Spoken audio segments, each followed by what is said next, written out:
എന്താ നീ ചാണാത്തി കൈ കുത്തി വീണ? ഇത് മൈലാഞ്ചിട്ടതാ. നിന്നെ ഞാൻ എവിടെല്ലാം നോക്കിയെന്നറിയോ? എന്തിനാ?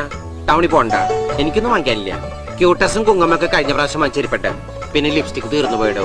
പക്ഷെ ഞാനത് കുങ്ങമ്മ കൊണ്ട് അഡ്ജസ്റ്റ് ചെയ്തോളാം. കാശൊക്കെ പാളീസായിട്ടിരിക്കുക ലോറൻസേ. ഇനി 10ന്റെ പൈസ കിട്ടണമെങ്കിൽ അടുത്ത യുവജനോത്സവം വരണം. എന്താ? ആട് കൊണ്ടുപോയതാ. അതെ, നീ എനിക്കൊരു സഹായം ചെയ്യൂ. എന്താ? നീ ദേഷ്യപ്പെടരുത്. നീ ആരും കാണാതെ ഈ കത്ത് സരളയ്ക്കൊന്ന് കൊടുക്കണം. അത് ശരി. അപ്പൊ ഞാൻ സംശയിച്ച ശരി തന്നെയാ. കൊറേ കാലമായി സരള കാണുമ്പോ ലോറൻസിന് ഒരു ചോര കൂടി. മനസ്സിലിപ്പോ ഇതായിരുന്നല്ലേ? ലോറൻസിന് അത്രയ്ക്ക് വിഷമാണെങ്കിൽ സരളെ കാണുമ്പോ നേരിട്ട് എന്നോട് പറഞ്ഞൂടെ? എന്ത്? രാധേ, പ്രേമാണെങ്കിൽ പ്രേമോന്ന് പറഞ്ഞൂടെ? മുഖ്രാൻസിക്ക് അതൊക്കെ ഞാൻ പറഞ്ഞു കഴിഞ്ഞു. ഞങ്ങൾ തമ്മിൽ ഇഷ്ടത്തില്ല. അത് ശരി. അപ്പൊ ചാള കരച്ചട്ടിലായി. ഇനിയിപ്പോ എന്താ മതി?